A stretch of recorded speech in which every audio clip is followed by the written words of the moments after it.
Episode of Your Story live on Instagram for all you entrepreneurs wanting to know what's happening with the pandemic and wanting to know how to survive. Well, this is the show for you. I've got a lot of people joining me today. I've got Surabhi Talwar, the founder of Happy Jars.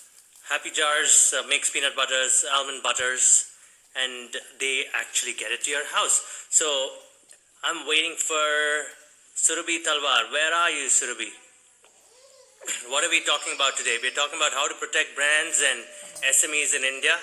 How many of you watched the RBI governor's speech today? I don't know. I mean, they made a lot of announcements on liquidity. They proposed to get 3,74,000 crores into the market, but it was a great middle class kind of announcement by the RBI governor. And yes, Surabhi is online, so I'm going to get her to join us. We're waiting for Surabhi Talwar. We're talking about how to protect brands and how to protect Indian SMEs. Hi there. How are you? Hi. Good. How are you? Very good. How's Delhi treating you? Very well. Yeah. Excellent weather. It was raining and all. And you're cooped up at home for how long now? It's been a couple of days. It's been almost a week. Okay, let's get on with the show because there's so many people who've joined us. Guys, I'm with Surabhi Talwar, the co-founder of Happy Jars. Yeah. Right? Yes. Correct? Right, and Happy Jars makes peanut butters, almond butters, cashew butters, right? And they distribute it online and physical retail too. Yes. So a lot of people are asking me, who am I? So I'm the business editor at Your Story. So welcome to the second episode of this show where we talk about entrepreneurs and how they're surviving this pandemic. And here we're talking to Surabhi about how she's going to help you protect your company during this pandemic and also talk about Happy Jars. So what's happening, Surabhi? What's happening on the street out there? I heard a lot of brands are not able to distribute their product. Yeah, I think over the last week or so, there's been a little bit of chaos in terms of what's accepted, what's not accepted ever since we went into curfew. So there's been a lot of course, F&B brands, while we're a part of the essentials category and therefore are allowed to function, we needed to get curfew passes organized for ourselves, make sure that we're on the right side of the authorities. And I think the way that it's been called into a lockdown, which is a fantastic step, it's just left us all wondering, what's exactly required at this point in time. So we're just trying to figure all of that out. See, it's funny, right? You mentioned about a pass. So a lot of these big brands have got passes. And there's almost some sort of favoritism as I go into the road and find out that there are very few brands that are operating. And India has so many challenger brands, right? They should all be given an opportunity to be distributing to the public. Correct? Yes, absolutely. So, and like you mentioned, F&B is a space that's seen a lot of action over the last couple of months as well. And there are a lot of challenger brands, some bigger than others, of course. I think the fact that it's been a lockdown that's been called quite suddenly, everyone's trying to find a footing. People who have, of course, connected in the industry will be able to get to those things a little bit faster. But we've all made it to the COP stations. We've managed to put in our requests, and we're just waiting for the process to kind of start flooding us with the right kind of information, as well as getting us the required assurances that we can move around the city. Okay, and you've been in the market for how long? How old is Happy Jars? Let's talk about the company a bit. Sure. So Happy Jars is actually around 3 years old. We've just completed the third year. We've been in retail for the last 1.5 years across Delhi NCR. We've been distributing online since the time that we started, but recently we've also gotten onto larger platforms like Big Basket, Milk Basket, and of course Amazon and our own website as well. Okay, and how's that experience been? If you go to retailers, they ask you a deposit fee. Yes. And if you go to Amazon and others, is it similar? No, not always. So it depends very much on the players. In some cases, you will have a listing fee. In others, you won't. On Amazon, we actually started selling as a seller. So we have our own account and we sell directly. We ship directly as well. And very recently, we moved to the FBA model, where we're now sending our stock to Amazon and then they ship it forward on our behalf. So with them, it's very clear. It's a percentage model. There's no it's not a consignment or a buyout model, right? No, not with them. Okay. As an entrepreneur, how are you preparing for this pandemic? I know a lot of brands are telling me that last 1 week, absolutely no revenues. but before this, sales are really going through the roof. A lot of people buying. What's happened? So let me start where you left off, which is that the last week before we went into lockdown was actually an excellent week. There were a lot of orders coming in. We were seeing stocks kind of leaving the shelves very fast. So we had all our retail teams out in the market. We were actually stocking up in order to be able to rise to that demand. And then the minute the lockdown happened, everything kind of shut shop completely for 2 days, after which we realized that we needed to make rounds and get passes, etc. First of all, though, last 2 weeks ago itself, we started making safety precautions because we're an F&B brand and it's very, very important because stock comes in, stock leaves as well. So, of course, there's a lot of things we've done at the factory end, which has made sure that everything is double and triple checked, including hourly hand wash alarms and things like that we've done. And in terms of business, we've been shoring up for the demand to go up. But, of course, that kind of got halted in the middle because we couldn't access the factory Sunday onwards. Okay, somebody asked us why are we doing this show. So we are doing this show to protect entrepreneurs like Surabhi. Happy Jars is a cool product. She'll tell you about it in a bit. We believe that whatever the government's announced is not enough for our SMBs today because only the big brands are getting to operate in the market. And we at Your Story want to take a stand for you young entrepreneurs and who want to take to market right now. Otherwise, most of you will run out of cash and you'll not be able to run your business. So Surabhi is here to tell you how to save on cash, how to protect your employees. We're going to talk about that in a bit. So somebody now asks me, what does Happy Jars do? So Happy Jars is a health food brand. We make a range of natural and delicious nut butters, including peanut, almond, and cashew butters. And they're high protein, so they're an excellent source of healthy nutrition in the morning or pre or post workout. Okay, and the next question is, how are you going to survive the quarantine at this point of time, and how will you protect your business? What should the government do for you? So let me start with what the challenges have been. As of right now, there are two challenges. I think the first one, like you mentioned, is the loss of revenue.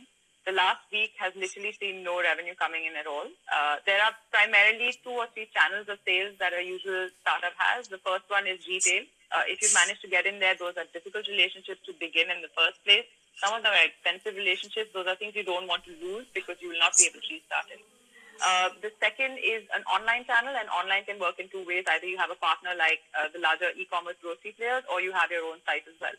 The last week has actually seen revenue drop to 0 from all 3 because of the fact that we've not been able to have teams in the market because of the curfew. So retail has come to a standstill. And online players as well. So delivery logistics has come to a standstill for a short while as well. So we've not been able to service accounts on our website. And on the larger players as well, their deliveries came to a standstill. So they weren't doing pickups, they weren't doing shipments. That's a short-range problem, hopefully. What we're hoping is that it doesn't become an issue that sustains itself over a couple of months. Whether it is retail or online, there should be a certain amount of access to the market that should be brought back for startups like us to be able to survive. Absolutely. And there are a couple of good questions. Maulik asked you, if there is a lockdown till June 2020 like the UK, what are we going to do? What are we small brands going to do? Very simply, some of us are not going to exist anymore. It's a very scary situation. You've got a reserve of cash in some cases that is a very, very short runway. Unlike larger MNC brands, we don't function on long runways. That's the nature of a startup. You've got fixed cash reserves, if any. You have salaries that need to be paid and manufacturing units that need to have rent paid on them every month as well. So those costs don't go anywhere, but if you're not making revenue, you're not making any money at all. So if this continues for very long and we're not able to function as a regular business, likelihood is that some of us will not be able to make it through to the end of the pandemic. So what plans have you got really, Surabhi? I mean, have you raised money firstly from VCs? Secondly, do you have a cash runway? No. So I think that's one of the reasons that I was very active in the first few days as soon as the announcements were made. And we've actually brought together a group of F&B, like a consortium of about 50 F&B brands. Okay. Just to interrupt you there. Guys, if you're watching this and if you're an SME entrepreneur, even if you are serving technology to retailers and you want to be part of this group that Surabhi and friends have created, it's a group of 50 entrepreneurs. There are 1,000 or more people who have signed the petition to save young brands in India, right? So, Surabhi, you want to tell us about that platform? Absolutely. So the petition's actually got 4 or 5 different points that we're requesting help with. The idea is, while right now we understand, and of course all focus should be on actually securing the health of the country and making sure that every life is saved, we should make sure that we are able to protect young businesses to last. And SMEs are a very important part of the Indian economy. We're just requesting for the visibility to what's going to happen to a business, like you said, let's say in 6 months' time. So our requests are, for example, cash and liquidity in the business as soon as possible, helping us with GST, which has already been announced. So the government's already announcing measures, and those are extremely helpful. And we're hoping that there'll be some that are directly for the MSME sectors going forward as well. Yeah, what do you think about the RBI's announcement today? By the way, Lalit Desai from Bizom wants to be part of that group. How can he be part of that group? How can he register? Is there a link to it? So we don't have a link at the moment. The petition has a link, of course. So the first thing would be to please go sign it, because that's intended to help everybody that's an SME right now. The second thing is, if you just drop us a message on the Happy Jars account, So I here you will go, make sure guys. that you're in that. Here you go, Surabhi. I'm going to do this. My mobile number is 9902054222. Message me, and I'm going to send you a link to that petition. Okay, guys. Again, it's 9902054222, and I will send you stuff for that petition to be signed. And there are a lot of people asking me, saying, "I'm an SME. I want to be part of it." And believe me, guys, please go sign that, because we need to save our young brands. It's not just the big ones of the world like the ITC, HUL, or even Dabur that, they have deep pockets and they'll survive. We want to focus on young India, right, Surabhi? And Yeah. there's another person asking me, I'm an SME, how do I survive the quarantine? I know that there's been a lot of advice going around, especially regarding managing your cash.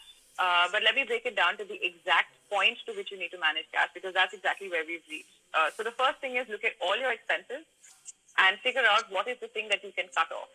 I know it's difficult, and I'll give you an example. For us, the decision was, do you stop online marketing or do you continue it, because that's a large chunk of the expense. We had decided to keep it going, because again, if you stop, you lose the algorithms, you lose that following that you built up. But we toned it down a lot, because we realized after 2 or 3 days that the buying was stopping, customers were slowing down, and we can't deliver. So it's not fair for us to continue to take orders. We're at a level where we're almost functioning on organic sales as of right now. So cut down that cost, which you can immediately. There are certain fixed costs you can't do anything about, but also have difficult conversations. For example, for us, rent is a big deal. The idea is for us to be able to speak to our landlords and request. At the end of the day, he's a family man as well. He's got people that he needs to support. So he may not come around and say, you know what, I forgive the rent. But maybe there's a conversation you can have there, especially if it's a long-standing relationship. Other than that, help us to help ourselves, and that's what the group was about. We've actually, over the last week, we've realized, because of the fact there's so many of us in this together, I mean, there's jam brands, there's coffee brands, there's any kind of packaged food that you can think of, and we've all faced the same issues. It's just good to be able to talk about it, and the updates come much faster, because someone's got a man in the market who's doing the rounds, so it's fantastic. I think the support groups for ourselves is a good place to start. Absolutely. There's a question there saying, should we move offline? Should we stop offline and move digital right away? But I'm scared, right? I mean, the police have stopped supplies. In a sense, they have stopped cross-border movements. They have stopped movement from DCs. They have closed down factories. Your raw materials are not coming to you, right? It's in all, the entire supply chain is messed up, and I'm scared for this country. And people watching this, I hope there's no looting or food riots. I mean, everybody thinks it's some kind of a joke out there when I talk about this, right? But it is a serious situation, Surabhi. You're seeing that already. Yes. So I think two parts to that. One is there's absolutely no need to panic. I've been seeing this. We live in a condominium in Gurgaon, and people have been very worried about the fact that food's going to run short. It isn't. Cash is not going to run short as far as ATMs and banks are concerned. So the first thing that I think responsible brand owners like us and people in business and media need to do is to calm the panic. But yes, there is a reality of the fact that there are certain businesses that are taking it harder than others. Of course, there are sectors that are not able to function at all, because the government has defined what is essentially an essential food. A lot of it is food and grocery, things like sanitary pads, etc.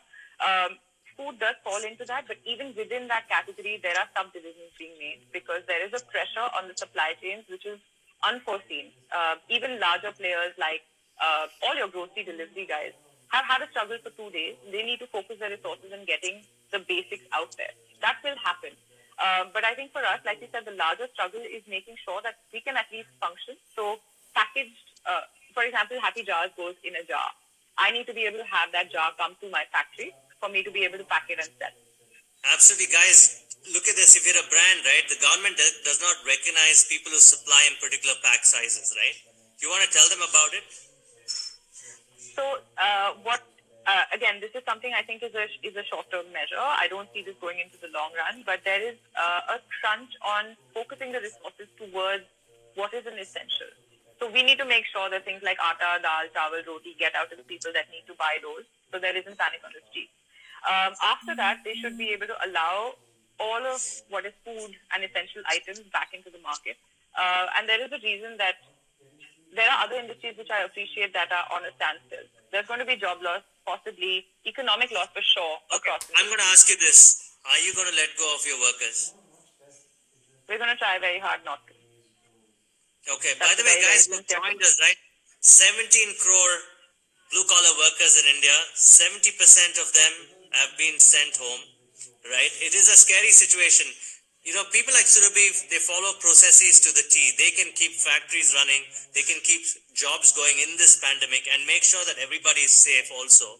But people have, I mean, I don't know what the government's thinking. They still have to come up with a package and they're just killing big brands. And today I saw a letter from the government of Karnataka. They have a preference set of brands and it does not include brands that have not raised money. Can you believe that? And that is a scary part today, and that is destroying our country. Yeah, so if you look at, if there was an easy way for us to focus on what is called an essential, it would be to look at what are the top sellers in that category. While that is logical, the problem with that is, and this is actually a problem that we should perhaps ask a lot of the investors out there, challenger brands have spent years, time, effort, money, resources towards building a brand. That brand will not be at the volume of some of the larger players, and therefore in this kind of cutoff logic, they may fall below the cutoff and be not included in essentials. But what happens to all of those brands when you reopen markets? Because you've had whatever many months of larger brands selling out and smaller brands not being present in the market. So you have to fight again for awareness, for your customer, for recalls. It's almost like you've reset to day one as an F&B brand. You know, Vaibhav here asked me a great question. Vaibhav Goel, 58, asked me a question. He says, you're not a non-essential product. Then how will you go through this period of losses and quarantine? What are your strategies to counter? We covered a little bit of the strategies, but, you know, you're a non-essential today, right? I mean, but for a gym goer, you're an essential. If a person is in fitness, he likes peanut butter. It is an essential. So the government's done another bad job of not defining essential, right? They're just dodging that question. And if any journalist has been asking him that, they would say that, okay, we'll think about something. And it's all very ad hoc, right? Right. So I think a lot of it is not because they're not thinking, and I think the government's taking some amazing steps. But I think it's just going to take a little bit of time for us all to figure out what is and isn't essential. For example, food is essential. They've been very clear about that. And the list of essentials includes packaged food. But if you were to look at what people will not survive without, I guess peanut butter doesn't fall in that list, except for some. And they know who they are and we love them. But that's exactly why I'm saying this. Isn't there data which suggests that, yes, I know India is a poor country and we all came from the farms and we need to protect our farmers, our rural workers, yes, 100%. But don't they have data of how, you know, the urban community has moved? How do you say, because this COVID thing seems to be impacting so many people in the cities. And if people miss your product, won't they complain? I mean, how do you handle customers who want to come to you? You know, a few months down the line, if they don't get your product, maybe they'll not come back to you, even if you survive. Absolutely. And that is a problem, and that's exactly why we're trying to bring ourselves back to normalcy as fast as possible. And look, this is right now, because of the fact that the lockdown and the emergency is so new, there are certain measures that are being taken that hopefully will not be the same measures 3 months down the line. So slowly as it starts to open, we should go back to a sense of normalcy, at least in some industries, some sectors, some businesses. But it's what you said is absolutely right. If we don't have customers coming to us 6 months down the line, it's going to be very difficult to justify our existence. And that's if we survive 6 months without cash infusion. Okay, there's another couple of beautiful questions from the packaging materials guys. This is Aman and Vivek who are saying that they work in flexible packaging companies. They need to resume production for their chips packets. You know, is it okay with the government to do something about this now? So apparently there is an authorization letter that you can get from something that is defined as an essential. Again, don't take my word as gospel truth because the truth is changing every hour. There's new regulations coming out. But if you are a food manufacturer and you have the license to operate, you can give an authorization letter to your supply chain and ask for them to operate as well. But I think the situation will need to calm down and people need to get a sense of normalcy before everything starts working properly. But there should be a way to appeal that with the right authority. So, Aarti asked me, I mean, how is this going to affect your advertising and marketing? It's down to very little at the moment. Like I said, we've paused our online spends. We're living off of organic growth and customers who've already heard of us and know us because we saw our conversion rates dropping. So we decided that it's not worth burning that money. Essentially, you end up burning that money. So we're keeping hold on marketing as of right now. Unfortunately, that's the first line item that gets cut. Okay, Lalit Desai asked me, is there, what kind of packages, should there be an SME package rather than a liquidity package that the RBI announced today? Should there be a package for SMEs from the government? If I can join them together and say what we need actually is a liquidity SME package. So while it's amazing that we've taken steps to keep economic activity up, people buying, people spending, that's extremely important. But as a small business, if we don't have access to revenue as fast, and retail has its own challenges with revenue, and you had a question earlier about how retail functions. If cash doesn't flow into a company of our size, we can't actually live till the next month. So what we need is working capital today. And there have been a lot of loans announced even as of yesterday from the banks that are offering loans to SMEs and startups, but all of them require collateral, and banks usually don't fund a lot. So there are still some issues that need ironing out. You got some people saying that they'll commit suicide if Happy Jar shuts down. So that's some. We're not going to let that happen. Thank you. Okay. And that's what we love, right, as a brand. Abhishek asked this question. He says, if customers have to come back, how are you going to communicate at this point of time to them to stay, to stay real that you guys will come back and that you're not going to shut down? So our customers have actually been extremely supportive of us. We've had to reach out to them and tell them about orders that are stuck in the pipeline, as well as orders that haven't even been dispatched. And out of all the hundreds of orders that are pending with us, we've had only 2 requests for refunds. And that's because they want it right now, so they're going to order it from another channel. It's difficult to communicate it to customers, but I think, and everyone's been saying this, over-communication is better than not saying anything. So we've put out a post saying that we're in lockdown. We've talked to everybody personally and told them that our delivery is not working, and we put out an appeal as well. So we will be continuing communication directly on Instagram, on our website, etc. Okay. We've got a young brand asking. One of the founders of Tenjin Coconut Oil says that because they've not been able, they're a social startup in the coconut industry, and they produce coconut honey and coconut sugar. They have stopped their operations because of this pandemic because they don't have the pass that they could collect from the government. For them, customer acquisition is going to be difficult.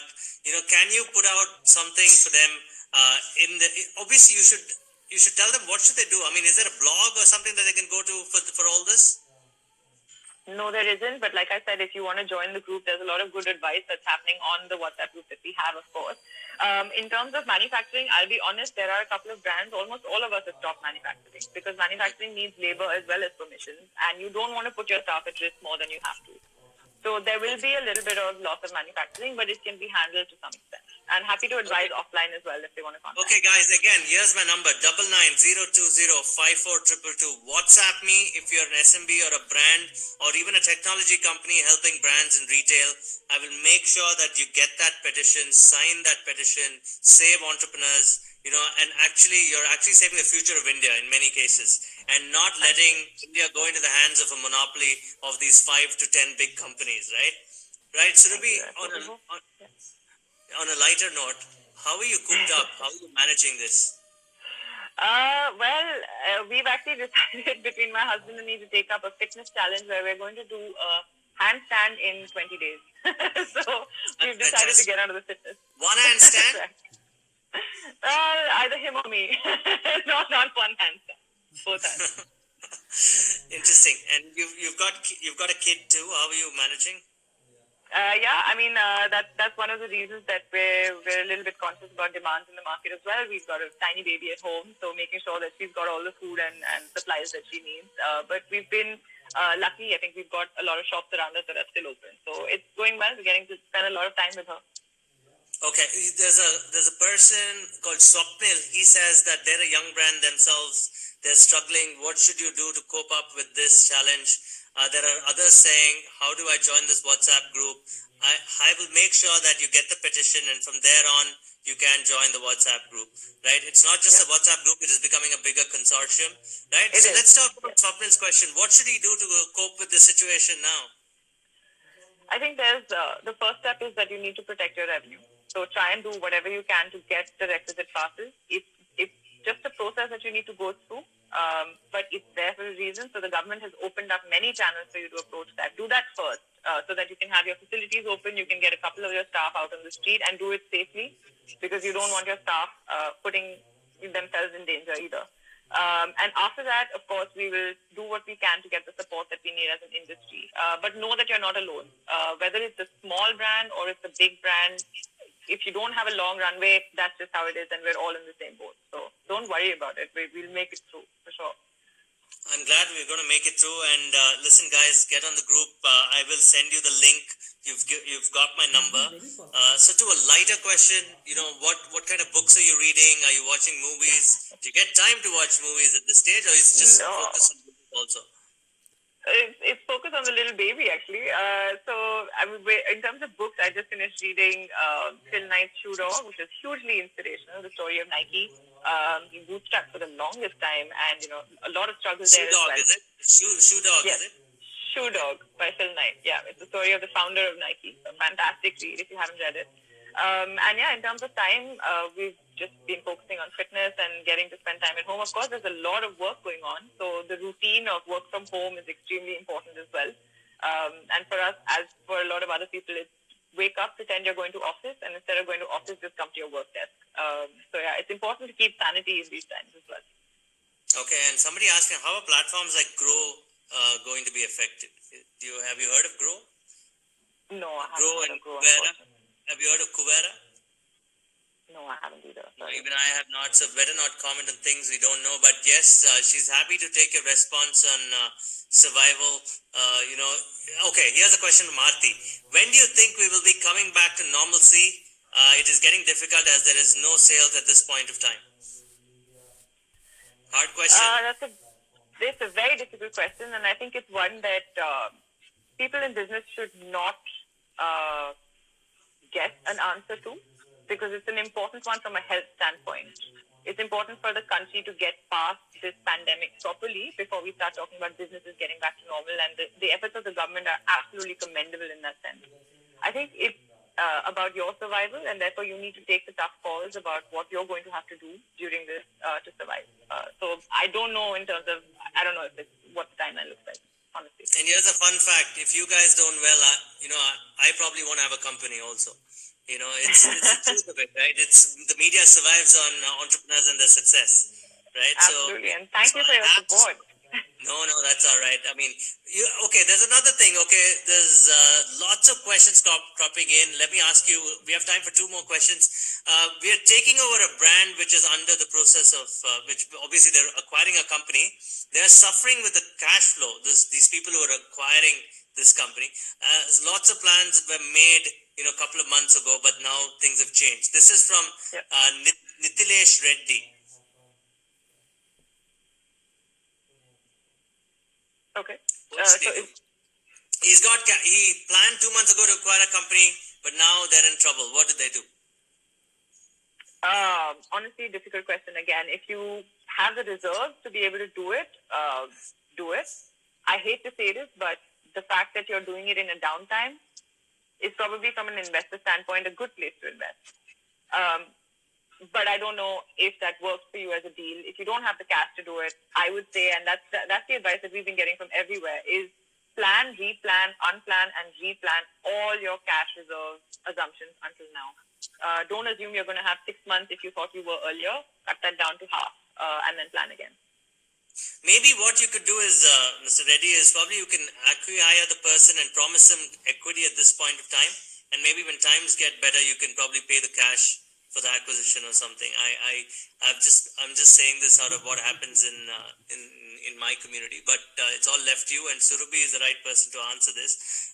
Surabhi, there's another question where people are saying that this is from SNE 1306, and she says, I run a media startup, but can I also be part of this campaign? So let me take the requests as they come in, and we will go through the screening. The idea is for us to be focused in what our asks are. At the moment, that's very much everything related to F&B and the supply chain related. But I'll definitely have a word and see if there's anything we can do to help. Yeah, and last question, guys. And Narayan says he's been reading about the government facilitating home delivery of essentials. Has there been anything concrete around it? Yeah, you could see Big Basket making the rounds today, so that's happening, guys. Yeah, Milk Basket, Big Basket is all up. Amazon is going to start as well. Their pickups should be happening very soon. So there's a whole list of startups that have been approved. All of them carry all the essentials, and their deliveries have already started today. So there's no need to worry. So that's great. Surabhi, you've been a wonderful guest. Thank you so much. Right, guys, I'm going to introduce Surabhi on. You can meet her through the petition that you sign, and I can probably do an email introduction. But this is for brands, and this is for SMEs, and this is for media startups want an introduction. I can make it too. So thank you once again. Stay safe. Stay indoors. I know there are a lot of questions. We're gonna answer them if we can later on. Again, Surabhi, you've been wonderful. Thank you very much. Stay safe. Thank you for your support, Vishal.